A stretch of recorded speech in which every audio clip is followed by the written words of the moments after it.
Hello everybody and welcome to the Bloomz Art House Collective Instagram page. You're probably used to seeing me on my Wacky Lamps page, but I'm thrilled to be here today for a very special interview. Let me explain first of all what the Bloomz Art House is, in case any of you watching this don't know about the Bloomz, and you should by now. So the Bloomz is a group of artists, fantastic artists, different artists, covering a whole range of different art mediums. And they got together about 3 years ago, after they went on a course to learn how to sell their art online at the start of the COVID lockdowns. And the 7 core members of the Bloomz have stayed together, become really good friends, and sharing everything, their love of art, their passion for getting you to like their art. And part of the Bloomz is to have an Artist of the Month.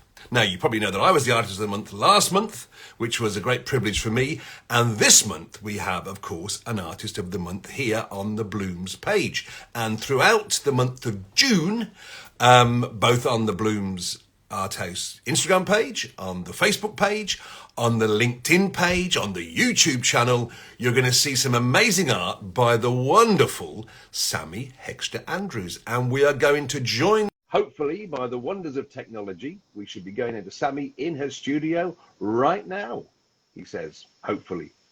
And there she is. Good morning, Sammy. Good morning. How are you doing? I'm doing okay. I'm not liking being this side, though. No, because for the last month, you've been sort of whipping me into action and getting me all right for getting my post in. But now the shoes are on the other feet, as they say, because you are the Bloomz Art House Collective Artist of the Month for June. Now, I've just explained a little bit about the Bloomz themselves. Let's find out more about Sammy. How would you, in a nutshell, describe your art? Bright, bold, and colourful. Right, but I'd say bright, bold, and beautiful and colourful. A bit like you, really. Bright, bold, beautiful, and colourful. No, it is. And I suppose mixed media and abstract are the sort of official titles that we give your art. But as we will see during the course of this interview this morning, or wherever you are in the world, could be the evening, it goes far beyond that. There's far more to your art than just what you see on the canvas. And I'm going to say, first of all, I was going to say, bring a piece of your art in front of the camera. Can you step to one side a moment? There we are. We'll be talking about this piece of art in detail a little bit later on. But that sort of wonderful colours, the colours, the boldness of stroke, the vibrancy that we see in all of your art. And all of your art carries emotion as well, which we will be talking about in a little while. So, let's say, first of all, what have you got out of the Bloomz over the last 2 or 3 years? What's the sort of Oh my goodness. I have learnt so much because all the members have very different skills and talents and abilities in what they're creating, but also in how they create and how they display their work and how they interact with their collectors.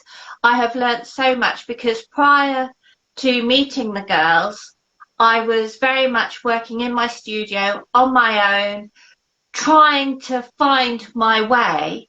But working with the girls, you're able to not copy, but sort of like a snaffle. We do a lot of snaffling of ideas of how to promote. Because all of the Bloomz girls are so giving with what they're talking about, their art, their process. There's no secrecy about how it's all, and that really comes out in all of them. And particularly when it comes to talking to collectors and people who may not have ever had an interest in your type of art. You all seem to have a wonderful way of getting people then to almost invest, not physically with money, but mentally as well, invest in your art and your journey. Absolutely. And I think with the girls is that, and yourself, is that we all champion each other. We're not in competition. with each other. We're not in competition with any artist, and that's why we're so happy to share our process, to show you how to do things. If someone wanted to paint a piece of abstract art like mine, I'm more than happy to tell them how I do it, because it'll never be the same. No, it won't be It'll the same. be there. It's the same with me and my lamps. I mentioned a moment ago about sharing journeys. We're going to find out now a little bit more about your particular journey, because you're going to be telling us a lot over the next 4 weeks, both on lives presumably, but certainly we'll learn a lot about you through your art and the stories that go with them. But let's take it back, if you can remember, right back to when you that first passion for art was sparked in you. When did that occur? Right, so a lot of people say, oh, I always drew as a child, and I did, but then it was drawing as a child. But my actual real passion was sparked when I was doing my O-levels. And when I was doing my O-level art, I had a fabulous teacher, Mr. Minter, and he said, have you thought about taking it any further? And I said, oh, I don't know. And he said, well, what are you doing after your O-levels? I said, well, I'll probably do my A-levels. You know, didn't know what job I wanted to do, so I thought just stay on at school. So I stayed on and did my A-levels, and at the same time I was doing biology and chemistry and art and film making. Right. And so my film tutor said, you should go to film school. And my art tutor was saying, you should go to art school. So the pair of them, I mean, it was so different back then. This is like in the early mid-80s. They got together and they went with me to what was then art schools. I mean, now it's universities, but then you went to art school. So they took me to the art school. They took me to the film school. And between the two of them, they set up a bespoke program for me to do for the next 3 years. Oh, wow. And it got to, and I'd have been the first girl at the film school. Oh, right. Yeah, because normally after you'd done your 3 years at art school, you then went to film school. Yeah. You did it alongside each other. Yeah, so that was the plan, and it got to like a couple of weeks before I was due to go, and I got cold feet, and I said, I don't think I'm good enough. Ooh. And then someone said to me, well, if you don't think you're good enough, don't go. Oh. So I didn't. Yeah. But obviously now, I obviously was good enough, because I was offered a place. They'd created this bespoke program for me. But you didn't do it. But I didn't do it. Oh. And I wish I'd had the confidence just to go and do it. But so then I decided, well, actually, no, I'm going to go into nursing. So I did my nursing, 3 years of nursing, and I loved it. Absolutely loved it. And do you know what, Steve? I wouldn't change it for the world, because the people I met, the nurses I trained with, were still friends. And all the nursing sisters, the staff, the patients, over all my years of nursing, I wouldn't change it for a thing, because all of that, all those interactions has brought me to where I am now. We wouldn't probably know each other create. if your path had been different. I mean, I'm a great believer in everything you do as impact on where you are, and it's where you are now that's important. You can't change what's happened in the past. You can only learn and use those experiences. Nobody knows what's going to happen in the next hour, the next day, the next month. It's living in the now and being comfortable and joyful in what you've got now. And I think that, as you said, all your experiences in nursing and everything has probably lends itself with the emotional level, what you put into your art. So after nursing, then what happened then? After nursing, well, I carried on nursing while I had my 2 older children, and then when I had my youngest, I gave up my nursing and had some time out. And then I decided, well, what do I want to do now? Because I knew I didn't want to go back into the hospital setting. So I started working for a local council within their community safety team, and then working alongside Hampshire Police. And my role was around substance misuse, because that was my area of expertise. And then after working locally, I decided I was going to go up and work in London. So I was meeting a wide range of people and young people, and with the young people that I was working with, either they had drug and alcohol issues or their families did. And what I was finding there is I was using a lot of my art to get them to open up and talk. Right. So again, and another set of experiences for you, completely different, sort of related to the nursing and you're caring for people, different way, different experiences. And again, all can be used in your art and using art as a therapy. Yeah, absolutely. So there was always that link there. And whatever job I was doing, I was always drawing or painting at home. And it got to just before my 50th birthday, and my husband said to me, you know, what do you really want to do? The two older boys had left home. Joseph was finishing college and leaving home.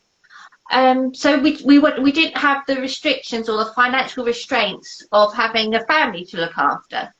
He said, so what do you want to do? And I said, I want to jack my job in London and I want to paint full time.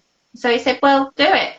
So, you know I'm very grateful that I had that opportunity to do that, because I know a lot of people can't. But, you know, we had to pull in our belt and everything to make it happen. And it was the best thing I've done. You know, it really has. I'm able to paint every day, and it's not like going to work. No. It's like, what you mean, you know. Yeah. Can you think back to that moment that you decided that you would give it all up and do art full time?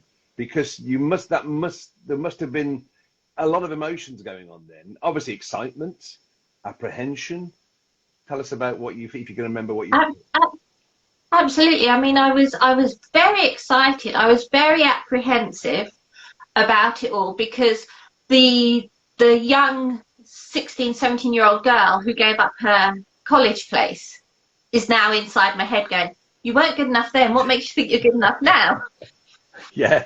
Yeah, and of course, art was never seen in those days as a career, was it? It was sort of, you know, you're never going to make money at art. You know, it's what you did. If you didn't have a career, you probably did art. But now, of course, it's seen in a whole different light. And yeah, so absolutely. You said earlier on about the not being good enough. All artists seem to have that sort of imposter syndrome. Not good. Do you still get that now at all? I get collywobbles before I'm doing a show. I love that word. Collywobbles. For people listening in parts of the world that wouldn't have known that word, it just means like butterflies in your stomach, that sort of apprehension. But we in this country call them collywobbles. Don't ask me. Yeah, so just before a show I get that. But on the whole, no, I know I'm good enough because people have already bought my work. People have been buying my work for the last 4 years. And even when I wasn't working full-time as an artist, people still had my work in their home, which they had paid me for. So I can't do my collectors a disservice by saying I'm not good enough, because then what's that saying about the good, hard-earned money that they've paid me?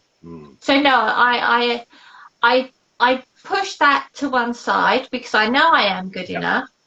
I'm more than good enough. Brilliant. That's the confidence we like to hear, because so many artists think it's a little bit arrogant to say that sort of thing, but it's not. And you say it rubs off on your collectors. Here's an artist, and I'll say again, what I say to all the people I interview, I look at your Instagram page and we get to know you in there, not just a piece of art. We're seeing your live each week. We're learning about Sammy regularly on your Instagram, and that's what people like. That's what collectors like. The art buying public will buy the artist. They like the art, but they'll make that decision based on knowing the artist. Do you find that's right in you feel that as well? Yeah, I think so. I think, you know, it's like any piece of art. As an artist, I buy art, you know, and I'm investing not only in that piece, but in that artist, because I want them to be able to go on and produce more of their work, you know. And so you do invest in their backstory. You do invest in the story about their piece of artwork that they've produced. And I think it's more, for me, it's more than just buying a piece of art, because being an artist, I know that when someone buys a piece of my art, they're buying a piece of me. Mm. Oh, I know, You know, definitely, because I know a little bit about your process, as will everybody else shortly when we carry on with this. You know, so it's but it's like Steve. I've got a piece of your art, and every time I walk past, I have to stroke the top of it because it's just like having the feeling of there's a piece of that history. mm, I've got a bell set that's from the 1930s, and I stroke it. And I think, my goodness, the history this bell yeah, set could tell, yeah, yeah. the story that you've enabled that bell set to continue, and the history it's now going to have with me. I just think it's amazing that as artists we're able to do that. Whether you're creating a piece of art, whether you're a musician, whether you're a poet, whether you're a writer, you're able to give that to such a wide audience, and I just love it. Because the word art, an artist, it's got far broader scope of meaning than a lot of people think. Because when you say an artist to somebody, they think, oh, it's somebody that paints. But of course, it covers all different sorts of art, and that art evolves. So now I'm going to ask you, how has your art evolved over the, let's say, the last 4 or 5 years? Oh, it's got a lot more confidence. You can see the confidence in each brushstroke. You can see the confidence in the finished piece that I'm not painting so tight. That's a term that artists use a lot, is that their painting's tight. You're free. That means it feels there's no freedom there. So I'm painting with a lot more freedom, and I'm quite happy to try different ideas, and if it doesn't work, it doesn't work, but it's something I can then think, right, well, now how can I change that to make it work? Yeah. See, a lot of You artists know, won't be able to do that. They feel as though they have to continue in the same vein. And I get what you mean about the tightness. When I look at your work, you know, there is this sort of, there's just this joyful splashes of colour. But when you look at it and I don't think anybody looks at a piece of art long enough. When you go around a gallery, you should look at a piece of art and really sort of look at it for minutes and minutes and minutes. But when you look at a piece of your art, and then you go back and look at it later, you see something else. And then I don't know whether other people do this, but I sort of make up my own narrative of what could be going on, what you were meaning by that. It might not be what you meant, but of course it's the eventual owner of that piece of art that completes that narrative, isn't it? absolutely. And I think with especially with abstract art, there is so many, in my work, there's so many layers that you are going to keep seeing the painting differently each time. But also, I may have a story that I've created with that piece, but I'm not expecting my viewers to take on that story. I love it when they make their own stories. I love hearing their own stories about that piece, what it means to them, how it makes them feel, because that's the conversation. As an artist, whether we're creating the beautiful illuminated sculptures like yourself or abstract art like I do, what we're trying to do is have that conversation with the viewer. You said something a moment ago about layers, because a lot of the layers you put into your art, they're hidden, aren't they?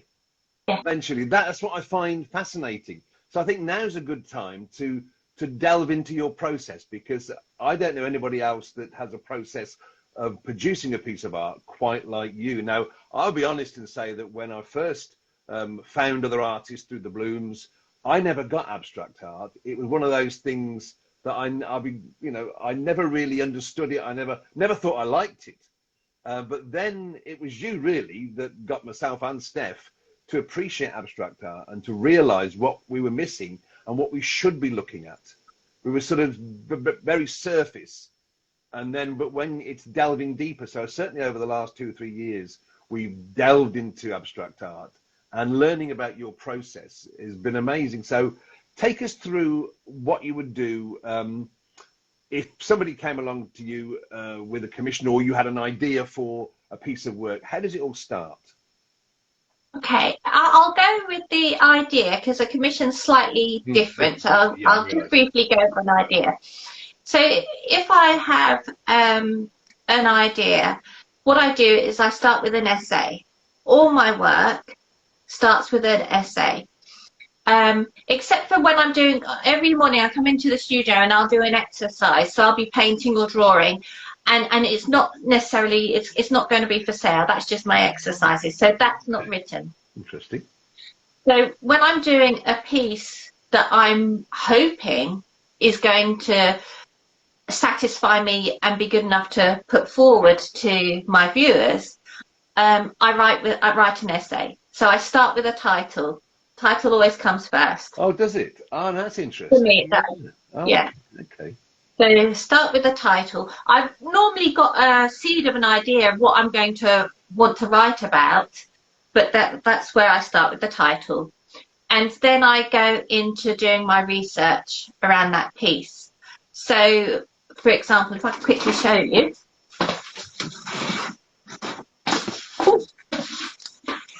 This piece is called Love Letters, and it's a mixed media piece. And so I was thinking about how when Phil and I were courting, we used to write love letters to each other, put them in the post. Did you? When my dad worked abroad, you didn't have mobile phones. No. So he'd send letters to his 4 daughters and my mum, and we'd have to send letters back. You'd wait 3 weeks in between for the letters to arrive. And then I was thinking about my own kids. Everything's text. Yeah. Instant. You know. Everything's needed instant replies. But I suppose that's their form of love letter. Yeah. I don't know, you know. So I was thinking back, you know, about what I used to write, what I used to like to read, the love letters passing between my mum and my dad. And then I thought, well, what about famous people? So I did some research and I came up with Frida Kahlo and Rivera, Ernest Hemingway to Marlene Dietrich, and Napoleon to Josephine. Oh.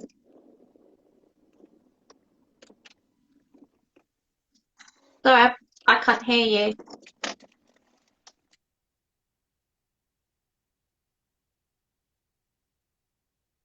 So I'm just going to. Oh, I can hear you now. That's it. We're back now. We're back now. Okay. Yeah. So I was looking at those three couples and their love letters. So what I did was underneath all this paint, I wrote out in different languages all different words of love. Oh, so yeah. That's all written out. And then I hand wrote extracts of the love letters of the 3 couples that I mentioned. Mm-hmm. And they're like a collage underneath here. Mm-hmm. And then I've painted and drawn and mapped out on top. Oh, but you can't see some of that underneath. But you can't see any of it. The person that buys that will know it's there because it'll be in your outfit. Just tell us again the 3 couples, because I think the sound went off while you were saying the 3 couples that you were. So the 3 couples I chose with Napoleon and Josephine. Right. Ernest Hemingway and Marlene Dietrich. Yeah. And Frida Kahlo to Rivera. Oh, lovely. Wow. I mean, you couldn't have chosen 3 better couples because there's so much going on with all 3 of them. With their relationships, because what I do is I map everything out. So I map like a time zone around each of them. I map out what was going on in the world at the time that they were writing their letters. Right. So all of that is then illustrated in this piece. But yeah. So the essay that you write then, it could be quite a long essay, I presume, or it could be short. How much of that do you give to the client that eventually buys the piece? Do you do a précis of it, or? I give a précis of it because a lot of the essay writing will involve my thoughts and feelings about that piece. And so some of it I'm happy to share, some of it I think, oh my goodness, that's a bit too dark. There could be some, because relationships, roller coasters, you don't want them reading it and thinking, do I need a razor blade with this piece? No, you don't, No. Perfectly. But so that I don't know of any other artist that does this. Do you know of anybody else that gives people an essay with their art? I don't think so. But what I'd like to do also within the essay isn't just about the story. It's sort of about, you know, I'll tell them the paint colours I've used. Yeah. I'll tell them materials. I'll tell them the size of the brushes, the size of the knives, any other equipment I've used, because I want them to get a whole picture of what's gone into that piece, I guess. And sometimes I'll even do little snapshots of the progress of the work and put it all in the essay. So they can visualize you, Sammy, in your studio doing this, what you were thinking at the time, the research you did. I say, trace it down. And yeah, I mean, that's what I mean about buying a piece of the artist.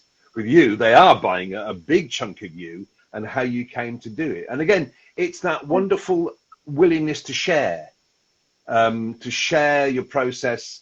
I don't think any other artist would do that because it's sort of almost giving away too much.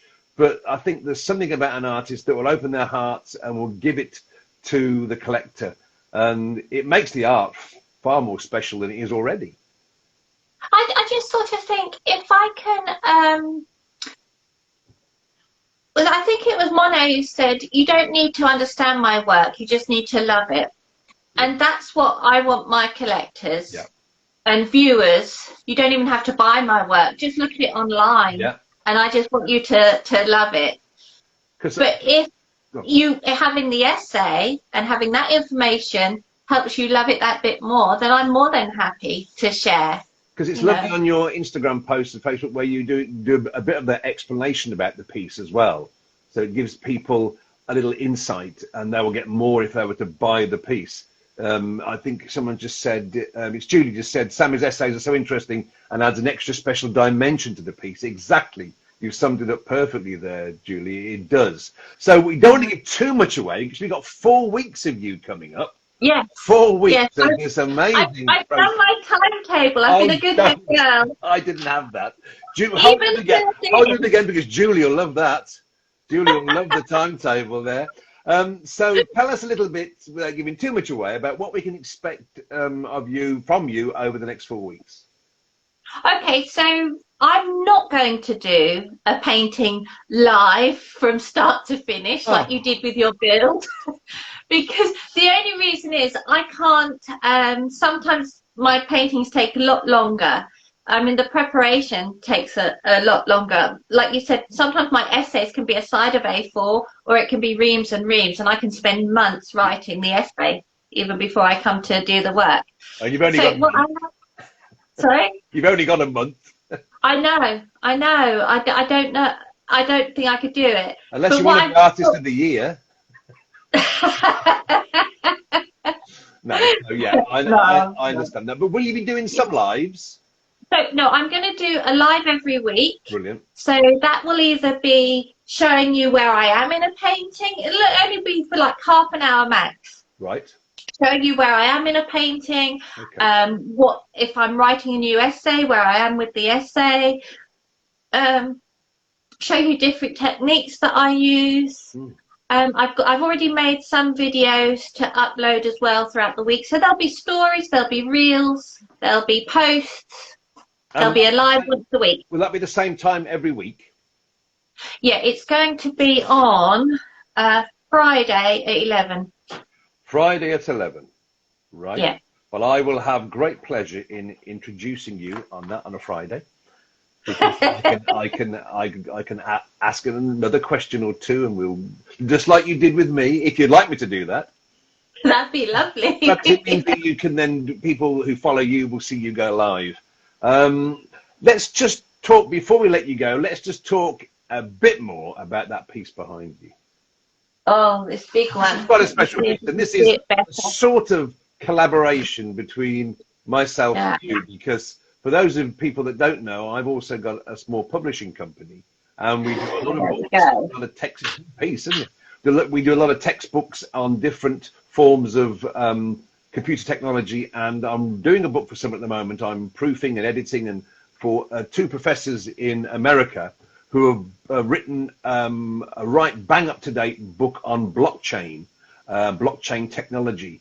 And they said to me, you don't know anybody that could do us a piece of cover art, special bespoke cover art that represents the turmoil that goes on with transactions around the world, and then from that is synthesized the blocks of blockchain. So I thought, I think I know somebody who can do that just perfectly. And look what we've got. Talk us through it, Sammy.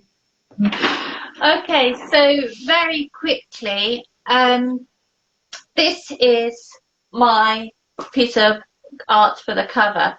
And what originally I was given a brief that they wanted it to show a journey, show depth, to show a journey, to show movement, to show interlinking of ideas, but to show the chaos that is at the moment around blockchains. It does that, doesn't it? Wow. I had to do a lot of reading into blockchains to find it out. So I did write an essay and I did a presentation to the authors of the book. But basically, what we've got here is, because there's been previous books, I've lifted the colours from the previous books to bring it in together. So there's a theme running through. But we have the chaos with all the different size lines and shapes of lines. You can't actually really see it that well here, but the detail is quite great, is that we've got real thin lines, which was, for me, was representing the information being passed through cyberspace. Yeah. And then you've got the blocks where they are interlinked, and some of them are empty. This big one here looks empty, like it's ready to receive information. Yeah. That's actually got 7 layers of colour underneath it. Incredible. Because I wanted to show that actually it's not empty at all, because there's room for growth and expansion. And because the book isn't ever going to be finished, I mean, it's going to, this volume's going to be finished, but the information is going to keep growing and forming. I just wanted to have room for expansion. Right. So that is basically the idea behind that piece. Well, I can tell you the 2 authors absolutely love it. Now, the deal we've got at the moment is that you've licensed us to use that on the cover of the book. At the moment, that painting is still yours. You've only licensed it. But I can tell you that one of those, in fact, those 2 authors are going to be fighting over who buys that piece off you. I know that, and I'll let the professors fight.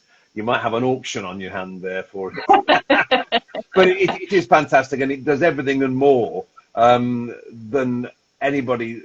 It sort of breaks the mold with book covers. I know that a book is sold by its cover, first and foremost. If you're in a bookshop and you're looking through lots of books of the same genre, and you saw that amongst other very boring looking blockchain books, that would jump out at you literally, and you would want to see. And it says something about the authors, obviously, that they've gone to an artist and commissioned a piece, which gives the book more kudos.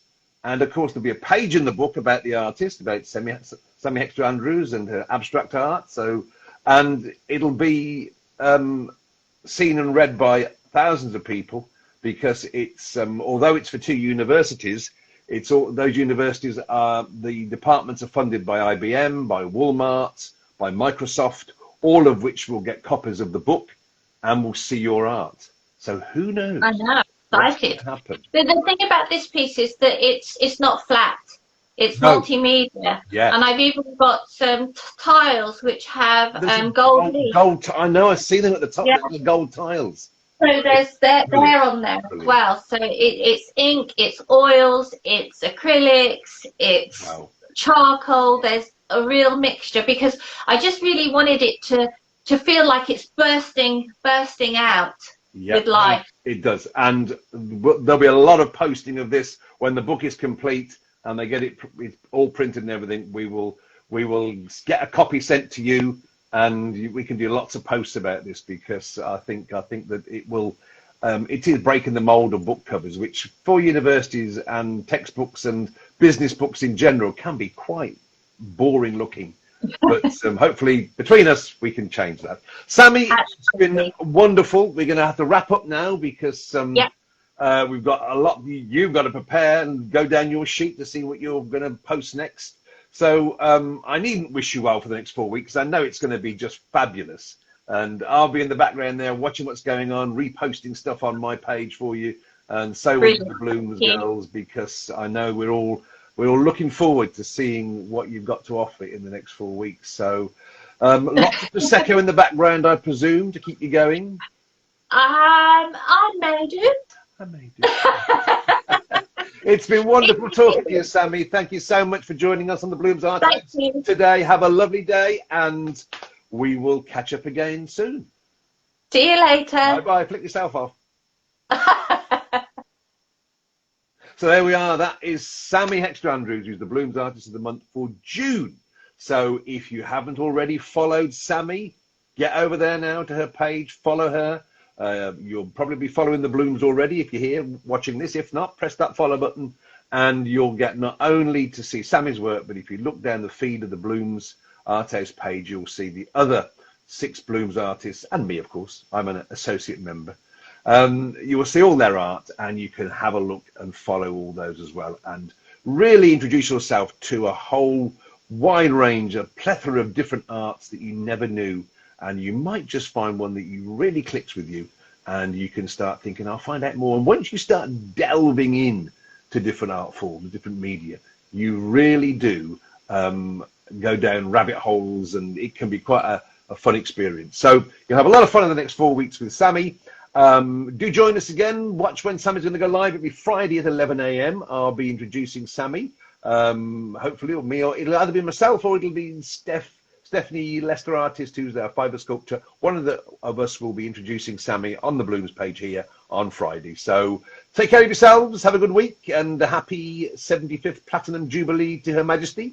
And hope you all have a nice bank holiday weekend over here in the UK. Take care. Look after yourselves. Bye for now.